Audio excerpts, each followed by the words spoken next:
Добрый вечер. В эфире Prime. Я Роман Спиридонов. И сегодня у нас в гостях крымский журналист, человек, который подвергался политическим преследованиям оккупационных силовиков на полуострове. В 2017 году был приговорен оккупационным судом к 2,5 годам лишения свободы условно. На 2 года ему запретили вести любую публичную деятельность. Поводом для преследования стала статья «Блокада необходимый первый шаг к освобождению Крыма». По версии оккупантов, автор в ней публично призывал к нарушению территориальной целостности Украины. В феврале мой собеседник выехал из оккупированного Крыма и продолжил свою работу в Киеве. Я вам представляю обозреватель Крым Реалий Николай Семена, гость нашей студии. Добрый вечер. Добрый вечер. После почти 40 лет жизни в Крыму, как вам эти 9 месяцев в столице?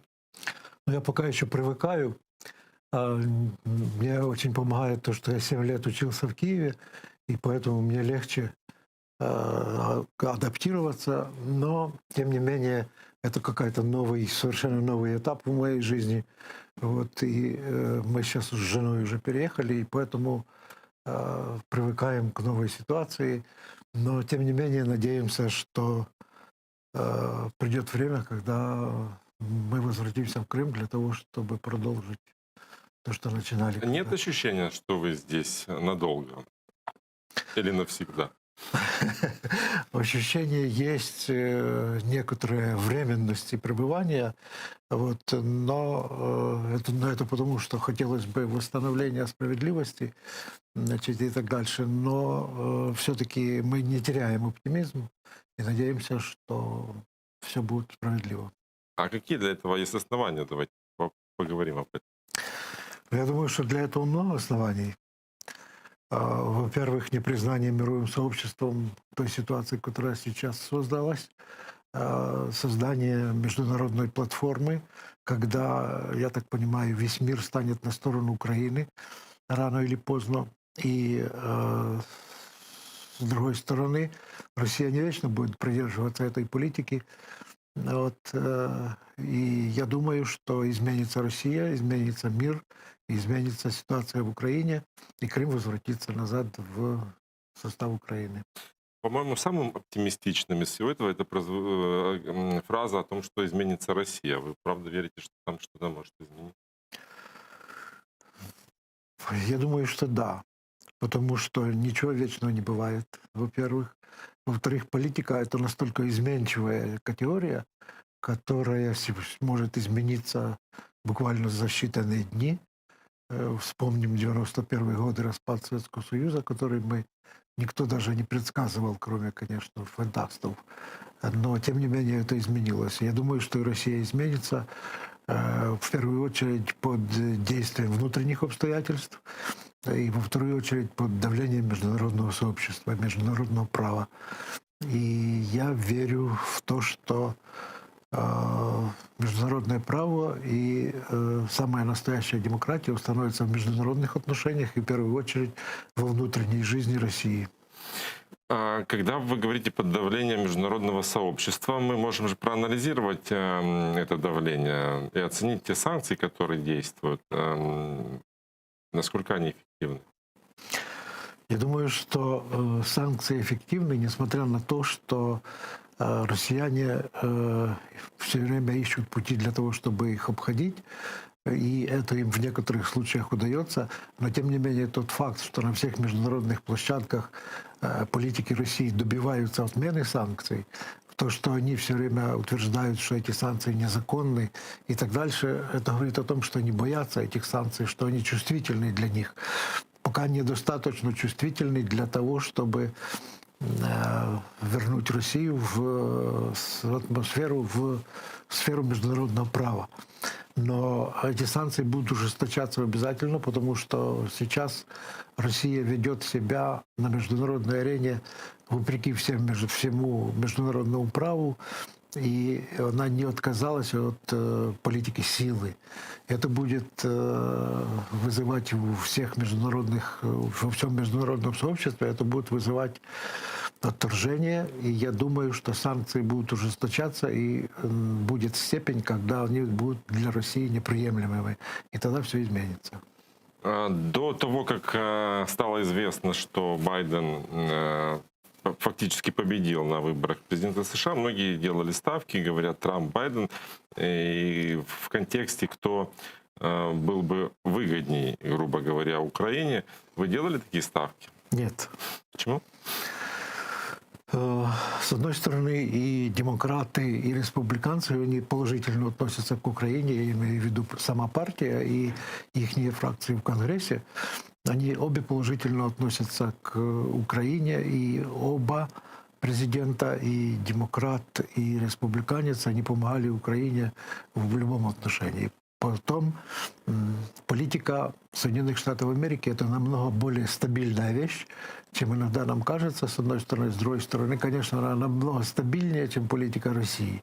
И если в Конгрессе США приняты законоположения, или когда-нибудь Конгресс США заявил, что Соединенные Штаты Америки никогда не признают Крым в составе России, значит, это говорит о том, что на эту политику можно положиться. Да, но от кандидатуры, от личности президента может зависеть просто активность этой политики. Да, конечно. И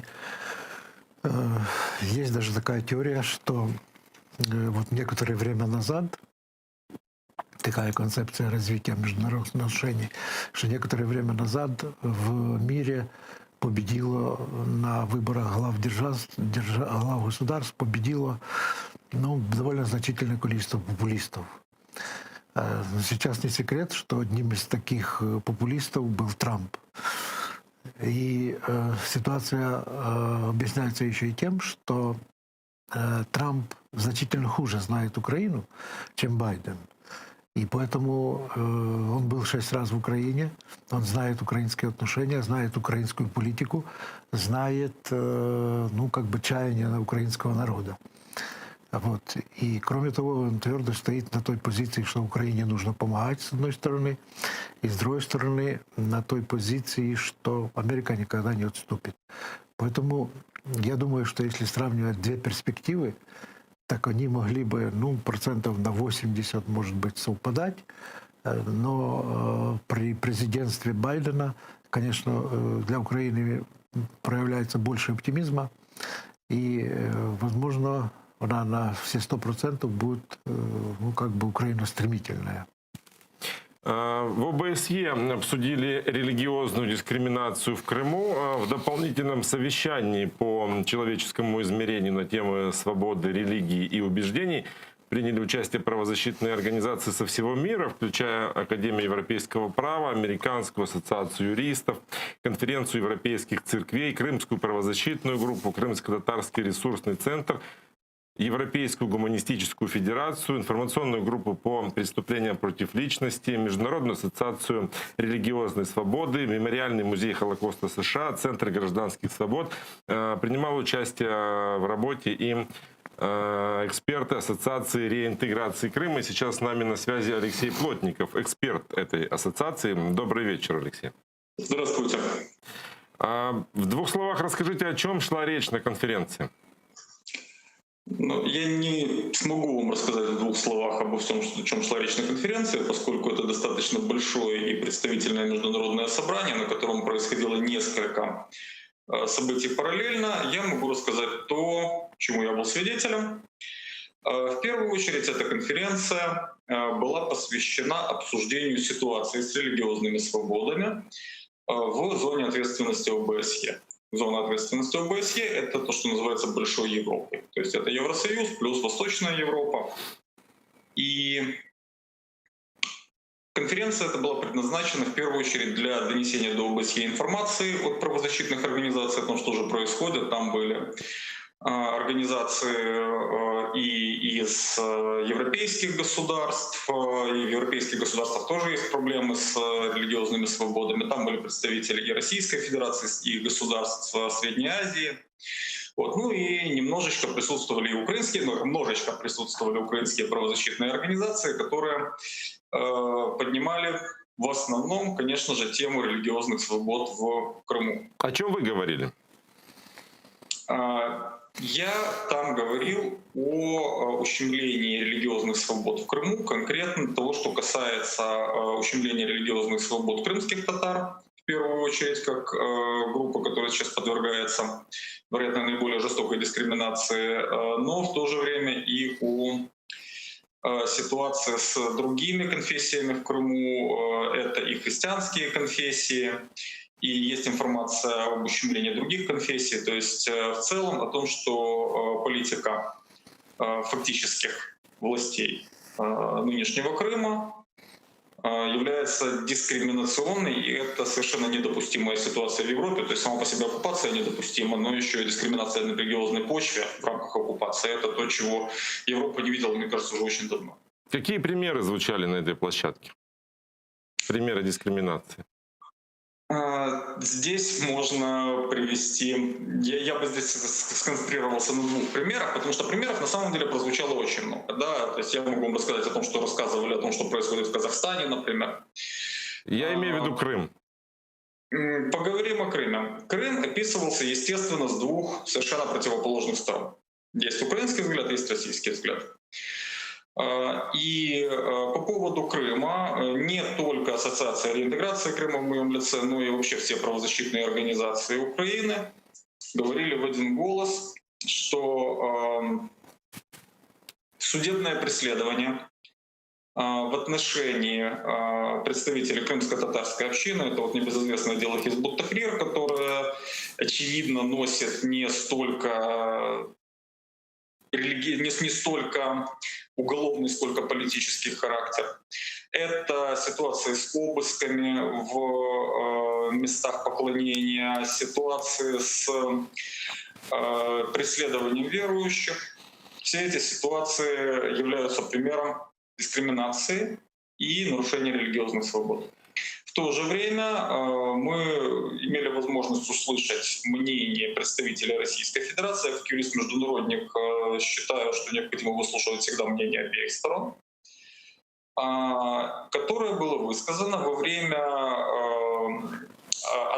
того, что называется side event, то есть это побочное событие, которое может организовать какой-нибудь из участников конференции для того, чтобы обсудить некоторые волнующие вопросы. И вот на этом событии представители Российской Федерации высказали свое мнение и привели там много примеров того, что они считают доказательством соблюдения религиозных свобод в Крыму, например, что там построили новую мечеть, и в то же время указывали на якобы многочисленные имеющиеся нарушения в Украине. Но эти обвинения касались в основном ситуации с Украинской православной церковью, вот, что, очевидно, представителям Российской Федерации не очень нравится. Насколько я понимаю, те, кого вы называете представителями российской стороны, это представители коллаборантов, представители... Московский патриархат. Это были представители оккупационного думка пророссийского. Ну, если ислам. Официальная российская делегация в ОБСЕ. Не коллаборант, российские дипломаты. Ну, когда вы говорите, что необходимо выслушать их мнение, вы же понимаете, что это не мнение, это целенаправленная акция с пропагандой для того, чтобы просто ввести в заблуждение членов конференции. Вы знаете, я не политик, я здесь не мыслю политическими категориями. Я скажу так, моя задача как юриста — это понять, в чем конкретно нас могут обвинить и как от этого отбиться. И как от этого отбиться, вы уже знаете? У меня есть определенная позиция.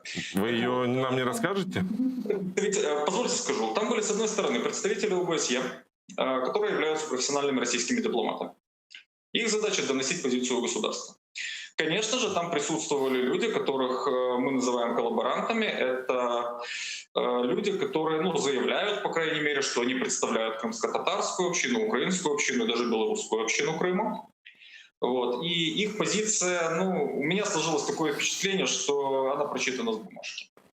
То есть, как минимум один человек, да, там говорил достаточно ярко и активно, остальные, у меня не сложилось впечатление, что это их личное мнение, это мнение, которое им дали. Та позиция, которую высказывает Российская Федерация, это то, что в Крыму все хорошо. Вот посмотрите, пожалуйста, на прекрасных людей, у которых все хорошо. Вот. А все очень плохо на самом деле в Украине. Но когда я спросил, что ж такого плохого в Украине, мне так и не смогли назвать ни единой правовой нормы, которую Украина нарушила. Я попросил прислать их мне в письменном виде, мне не прислали. То есть Российская Федерация говорит, что у них все прекрасно, достаточно абстрактно обвиняют Украину. Юридически я не заметил там наличия какой-либо достойной юридической позиции. Благодарю вас за то, что подключились к нашему разговору. Единственное, одну ремарку позволю себе. Когда вы говорите о крымских татарах в Крыму, лучше не употреблять слово «община», а говорить «крымско-татарский народ», поскольку это коренной народ. Я прошу прощения, возможно, это прозвучало некорректно, просто в праве прав человека используется понятие «община». Но я вас услышал. Спасибо вам большое, что были с нами на связи. Спасибо. Благодарю вас. Стоит ли, ну, как по мне, так это не дискуссионный вопрос, но хочется узнать ваше мнение, предоставлять слово людям, которые занимаются на таких международных площадках прямой пропагандой. Ну вот такая ситуация повторяется из года в год. Уже и несколько раз было таких форумов, в частности ОБСЕ, на которых представлены, с одной стороны, российские пропагандисты, которые совершенно искажают ситуацию, а с другой стороны, представители других стран, которые действительно стоят на демократических позициях, и у них ситуация, они как бы понимают правильно ту ситуацию, которая создалась в Крыму. Я думаю, что ошибка здесь состоит в том, что ОБСЕ позволяет российским пропагандистам представлять их интересы и говорить от имени ОБСЕ. Если бы они говорили от имени России, это понятно. Вот. Но если они говорят от имени ОБСЕ, а Россия всегда старается так поставить своих представителей, чтобы они говорили как бы от международных организаций, и в частности ОБСЕ в этом отношении выглядит очень слабо. И на многих международных форумах им удается создать вот такую конфликтную ситуацию, когда они как бы говорят на белое черное и на черное говорят белое. Все остальные с этим не согласны, и создается фактически конфликтная ситуация. Ну и это и есть целью России. Потому что если бы не это, то на форуме был бы деловой конкретный разговор, там бы люди искали действительные выходы, значит, и так дальше. А так они просто выпускают пар из котла, который готов вот-вот взорваться. А это такая беззубая политика целенаправленная ОБСЕ? Это такие принципы либерализма и демократии, которые, вот, собственно, фактически, как на мой взгляд, разрушают, собственно, саму организацию? Я думаю, что нет. Я думаю, что руководители ОБСЕ прямо просто не до конца понимают ситуацию, в которой находится Россия, и не до конца понимают политику России. Они надеются на лучшее. Они надеются, что вот мы себя ведем по-демократически, значит, Россия тоже ведет себя по-демократически, и у нее тоже, по крайней мере, на словах все должно быть правильно. Но каждый раз Россия ломает эту ситуацию, и каждый раз вместо объективных представителей, вместо нормальных дипломатов, которые руководствовались бы международным правом, на арену выходят пропагандисты худшего образца, которые просто срывают обсуждение, заводят его в тупик.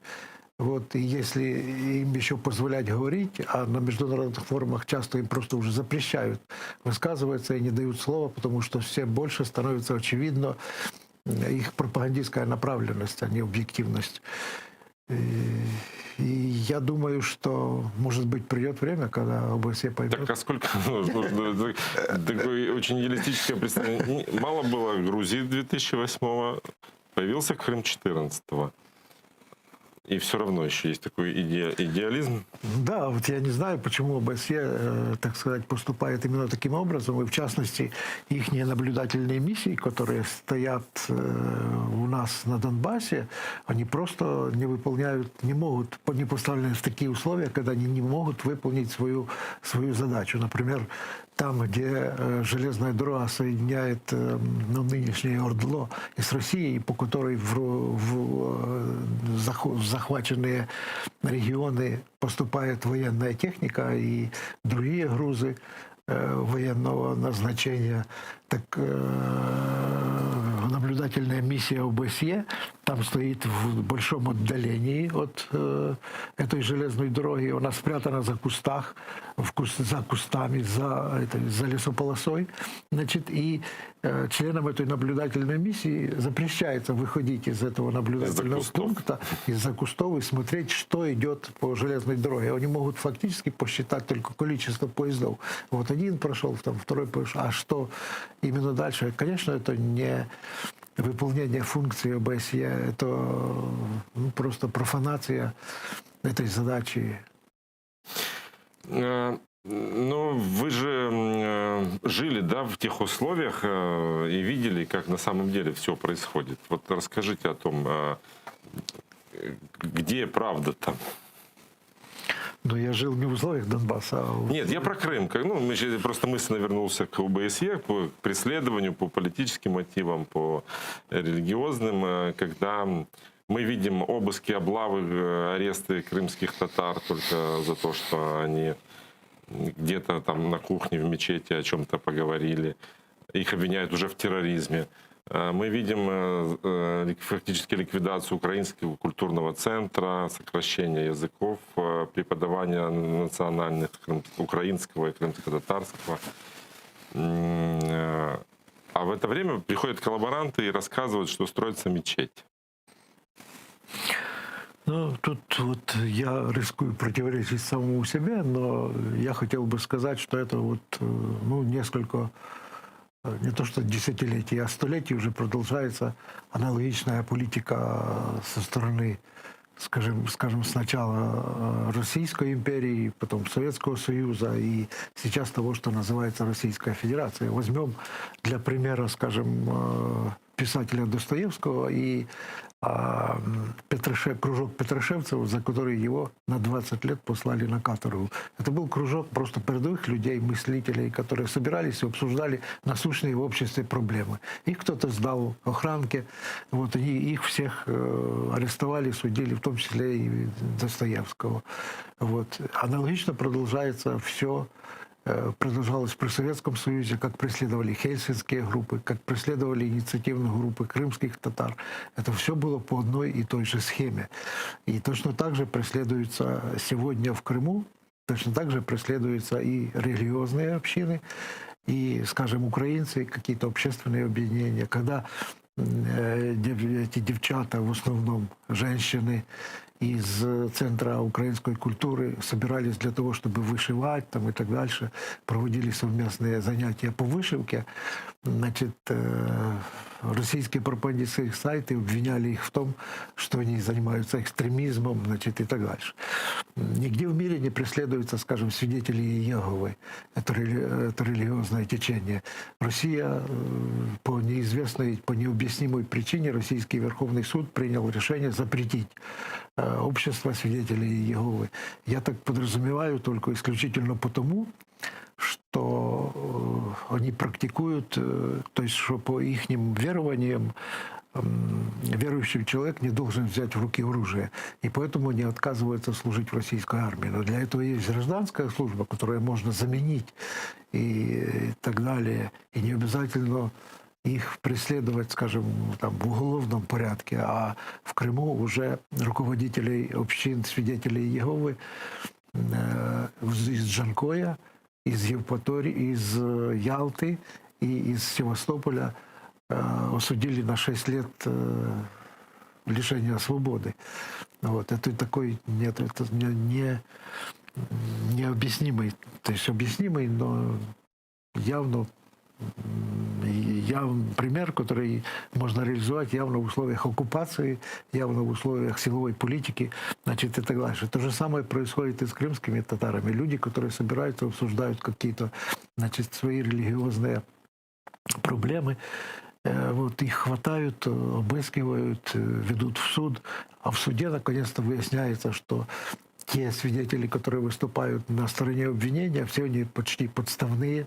Многие из них скрывают свое имя, значит, и являются тайными свидетелями. И все обвинение зыждется на тайных записях каких-то разговоров, которые некачественные, и там с трудом можно понять, о чем они, эти люди говорят и так дальше. Вот. Это явное преследование направлено на то, чтобы запугать людей на данной территории. И в Крыму уже с самых начала оккупации установлена довольно сильная атмосфера страха. Люди боятся говорить на улицах, люди боятся говорить даже со своими знакомыми, потому что нередки случаи, когда доносят, и этих людей начинают преследовать. Во многих статьях вы как бы дискутируете с той стороной. Ну, Как бы да. вы берете какие-то цитаты, высказывания, раскладываете по полочкам, а потом объясняете, в чем они неправы. Ну, то есть вы до сих пор в такой в крымской повестке и рассматриваете этих коллаборантов словно как под лупой. Вот вы можете нарисовать портрет типичного коллаборанта? Кто он? Портрет типичного коллаборанта – это Владимир Константинов. Значит, не секрет, что на период начала оккупации, то есть на период аннексии в начале 2014 года, значит, он имел миллиардные долги перед украинскими банками. Не секрет, что его на этом самой слабине поймало ФСБ. Не секрет, что перед весь январь 2014 года он фактически провел в Москве, где его обрабатывали и где уже фактически разрабатывалась схема оккупации Крыма. Значит, и он предоставлял информацию, на основе которой разрабатывались эти все мероприятия.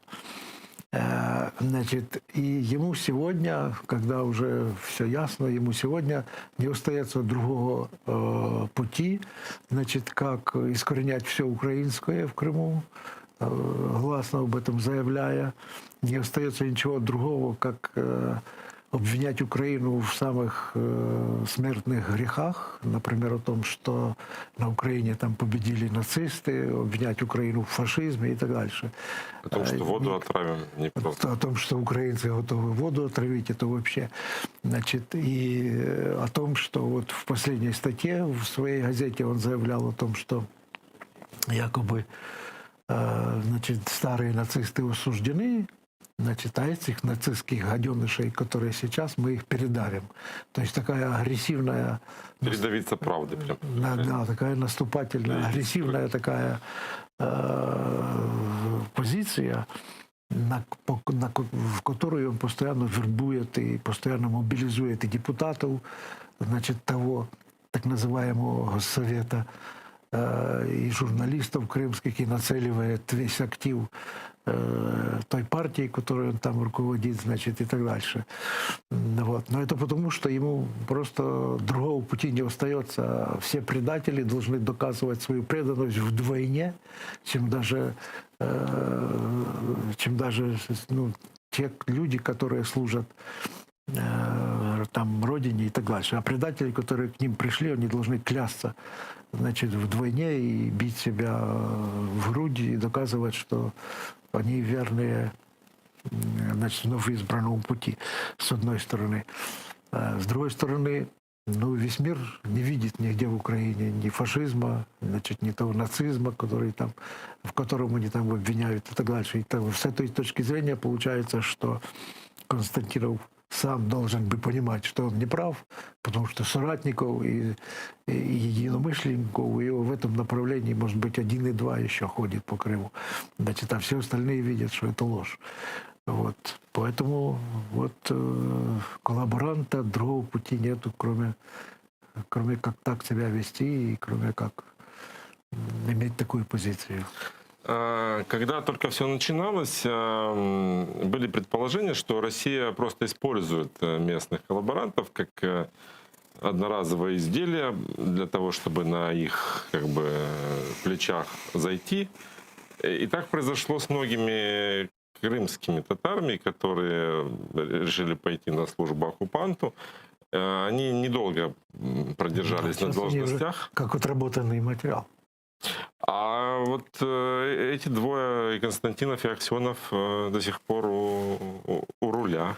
Понимаете, Россию очень часто по отношению к России, геополитике к отношению к Крыму, очень часто говорили, что вот Россия сумела несколько раз завоевать Крым, но она не может его освоить никак. И вот с этой точки зрения эта концепция, она применима и к нынешней ситуации. Значит, задача России, есть как бы две. Первая задача – это аннексировать, вторая задача – это освоить Крым. И Россия относится ко всему тому, что находится в Крыму, и к экономике, и к людям, и к ресурсам всевозможным, в том числе к природе, к природным ископаемым, относится как к военному трофею. Если раньше те же археологи очень бережно копали в Крыму, если те же строители, прежде чем что-то построить, там все обязательно проверяли, и, как, например, в Новом Свете там боялись с лопатой выйти, чтобы не копнуть какой-нибудь памятник, значит, то для России сегодня никакие памятники не указ. Они с очень большим размахом строят эту трассу Таврида, которая заняла столько плодородной земли, что она еще долго не окупится, и, значит, покрытие там асфальтом и так дальше. И поэтому сегодня в Крым совершена попытка аннексии Крыма, но сегодня они хотят его освоить.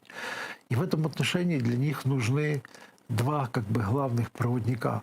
Вот им в этом освоении. Вот этими проводниками и служат Аксенов и Константинов. Два таких жупела. Два таких проводника, которые помогают России, значит, осваивать Крым все больше. И если сделать такой мысленный эксперимент и вместо Аксенова и вместо Константинова сегодня поставить туда каких-нибудь пришельцев из России, вот, то, конечно, они не выполнят эту роль, поскольку, может быть, они будут безжалостнее относиться к Крыму, и еще безжалостнее будут относиться к Крыму, но они не знают всех там глубин, всех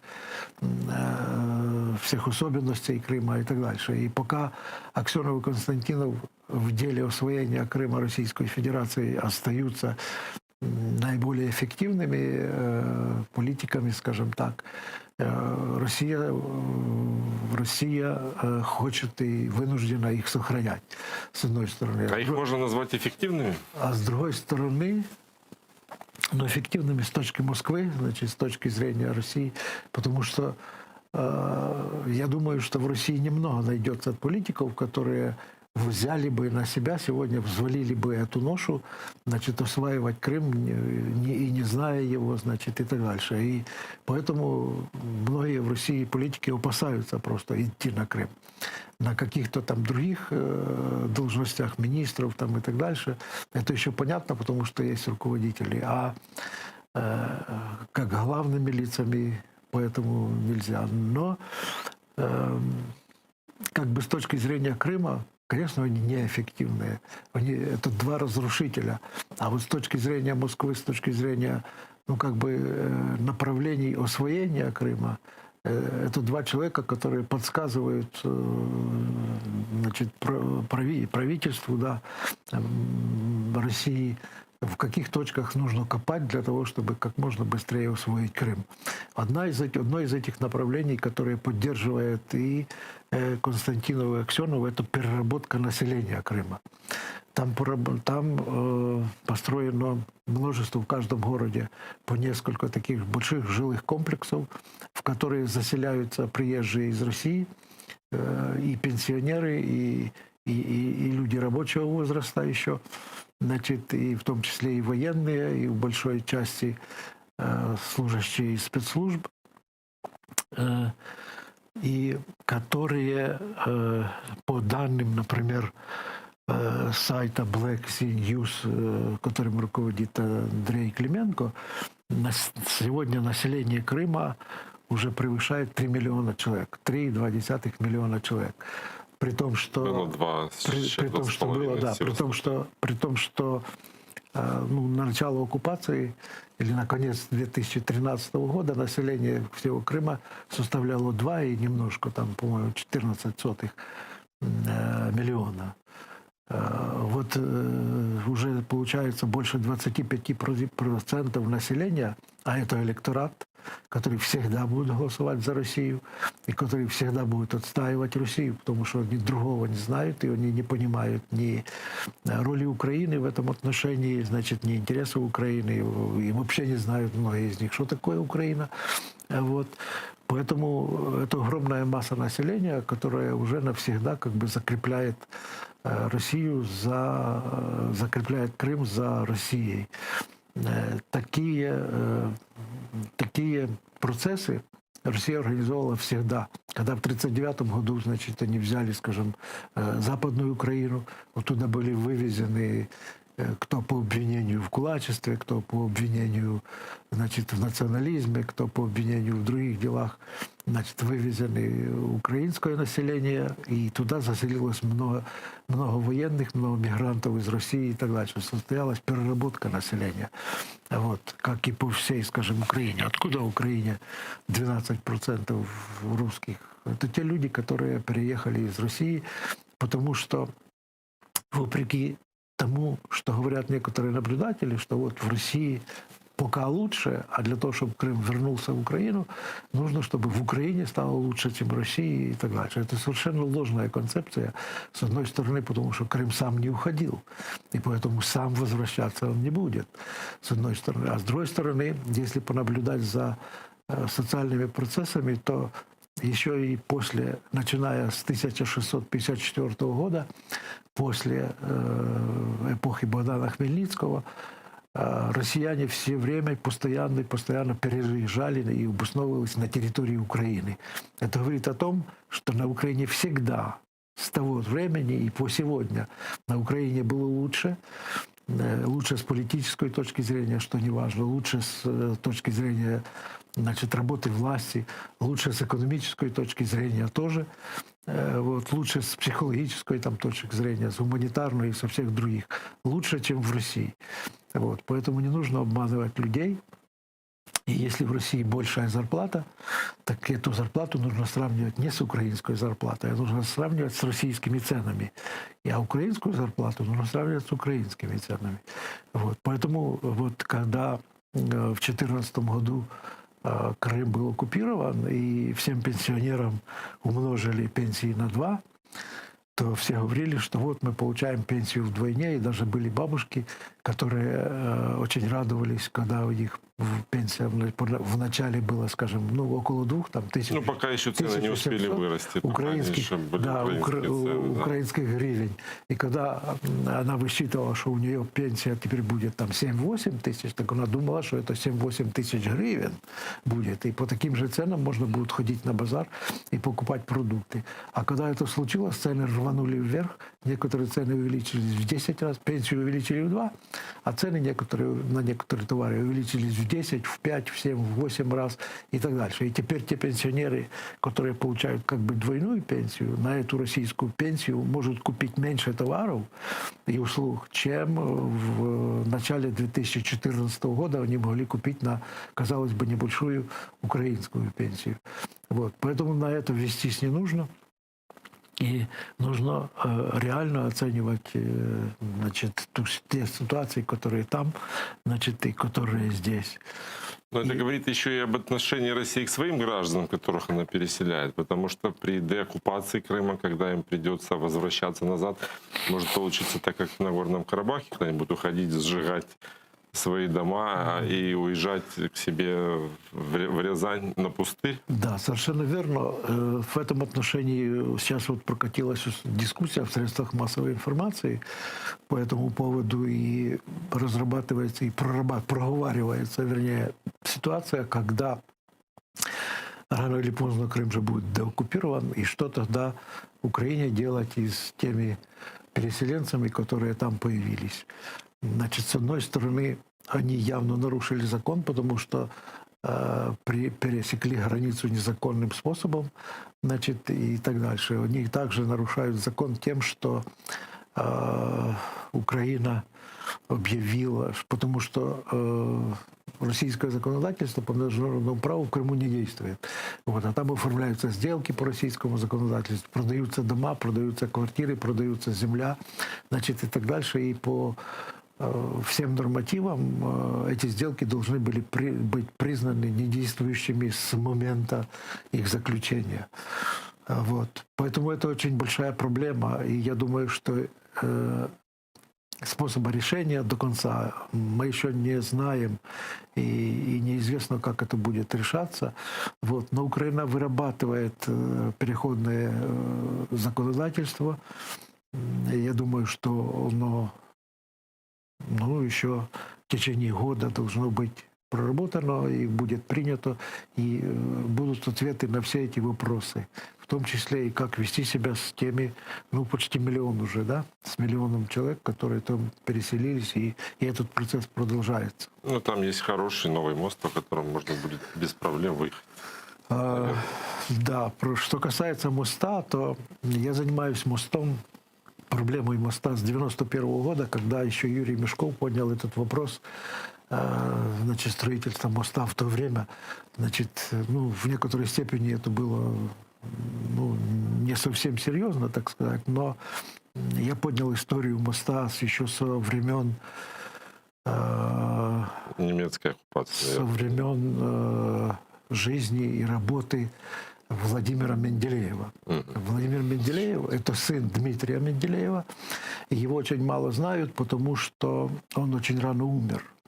И Дмитрий Менделеев, когда писал некролог к своему сыну, он написал, что как ученый он был намного талантливее, чем я, то есть чем отец. Значит, и Владимир Менделеев долго занимался проблемами Азовского моря, проблемами Крыма, проблемами обводнения Крыма и проблемами освоения этой кубанской территории и всего этой южной этой части. И именно Владимир Менделеев для регуляции воды, притока воды между Азовским и Черным морем предложил построить запруду, то есть такую дамбу через Керченский пролив, которая бы регулировала проток воды. А смысл в том, что Азовское море давало 3/4 вылова ценных рыб Российской империи. Значит, и когда вода из Черного моря перетекала в Азовское, она более соленая, чем вода Азовского моря, то рыба в Азовском море погибала. Вот. И он хотел этого не допустить, и поэтому предложил построить запруду такую, как он ее называл, типа дамбу с проходом для кораблей, значит, но и в то же время, чтобы там можно было регулировать переток воды. Он предложил царю этот проект, но царь его не принял, этот проект, или отложили, или посчитали, что не нужно, или что денег нет. И потом в советское время сделали все наоборот. Построили Волгодонский канал, из-за чего часть воды из Дона ушла в Волгу, а приток Дона в Азовское море уменьшился. Из-за этого уровень воды в Азовском море понизился. Черноморская соленая вода хлынула, естественно, через Керченский пролив в Азовское море, и вся рыба там вообще погибла. Вот. И поэтому эту историю этого моста, потом немецкий, потом еще там советский уже был проект и так дальше. Значит, я этим занимался, и все это опубликовано несколько раз, и в том числе в моей книге, значит, и в том числе в разных средствах массовой информации, как, например, в газете «День» или в «Зеркало недели». Значит, но вся сложность или, как бы сказать, горе этой ситуации состоит в том, что вот уже наконец, начало 2013-2014 года проектанты вышли на то, что Керченский мост, он должен был бы быть как составная часть трансевропейско-азиатской магистрали, транспортного коридора. Вот если взять глобус и воткнуть, значит, одну иголку в Лондон, а другую в Дели, и натянуть между ними нитку, так она вот как телеграф Лондон-Дели был, она пройдет через Керченский пролив. То есть это самый короткий путь из севера Европы, из Лондона, да, допустим, и из других стран, в Азию, в Южную Азию. И предполагалось создать консорциум международный консорциум из представителей 60 стран, которые бы разработали и по современным технологиям построили бы всю эту магистраль, и в том числе Керченский мост через Керченский пролив. И если бы этот проект был осуществлен, а не просто спародирован Россией, так сказать, а если бы он был осуществлен в международном масштабе, так это была бы гигантская магистраль, которая бы объединяла многие страны Европы и Азии, и он бы был построен по современным технологиям и так дальше. А то, что построено там сейчас, как они говорят, самый длинный мост в Европе, так, во-первых, это не мост, потому что 3/4 этого расстояния занимает просто дамба, начиная с той дамбы, которую строил еще Ткачев тогда, значит, они его продлили почти, значит, сюда до Крыма. И небольшой участок, где стоит сам мост, он занимает, по-моему, там были 7 или 8 километров из тех 19, которые там есть. И эта запруда, которую они построили, эта дамба, во-первых, она экологически принесла очень большой экологический вред, потому что вода, которая перетекает из Азовского моря в Черное море, она, во-первых, там застаивается, во-вторых, рыба, которая там привыкла находить свободные пути, она упирается в эту дамбу и не может плыть дальше.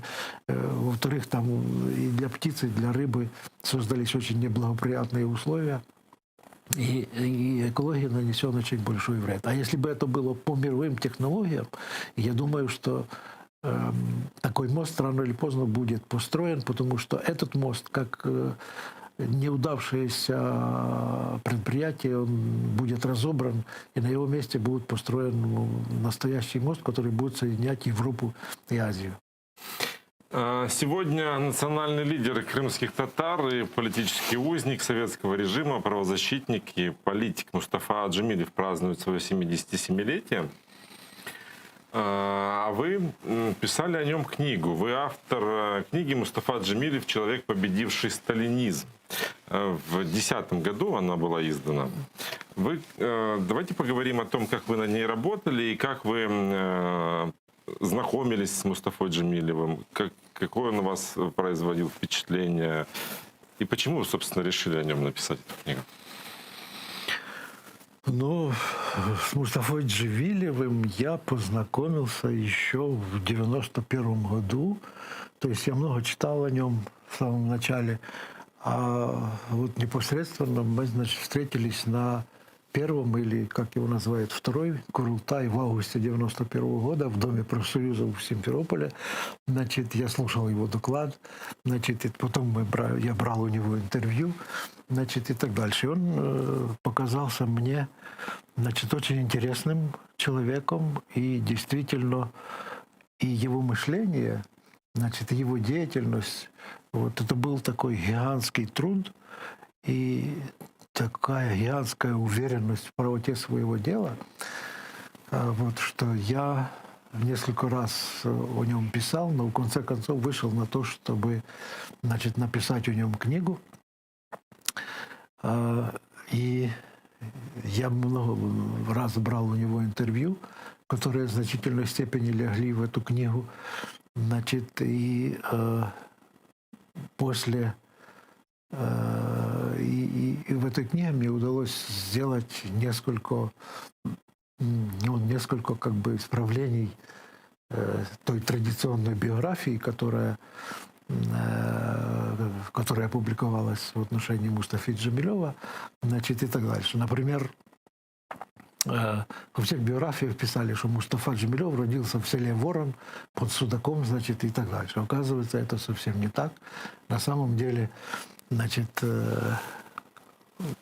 родители Мустафы Джемилева были еще до войны, были выселены как кулаки, значит, в Сибирь. Но они им оттуда удалось бежать. Вот, и они уже перед самым началом войны, значит, они возвратились в Крым, но они не могли поехать в село Ворон, где они раньше жили, потому что их советская власть бы обнаружила и опять бы выселила назад. И они скрывались в Западном Крыму, они скрывались от преследований власти.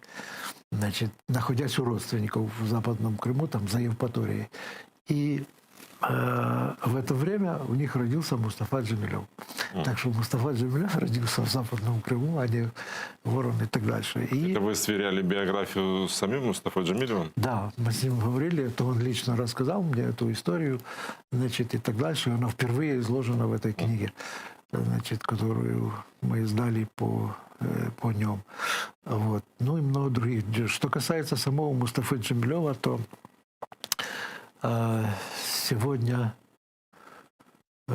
я хотел бы присоединиться к своему же и присоединиться к сотням тех поздравлений, которые опубликованы в интернете сегодня с его 77-летием, во-первых.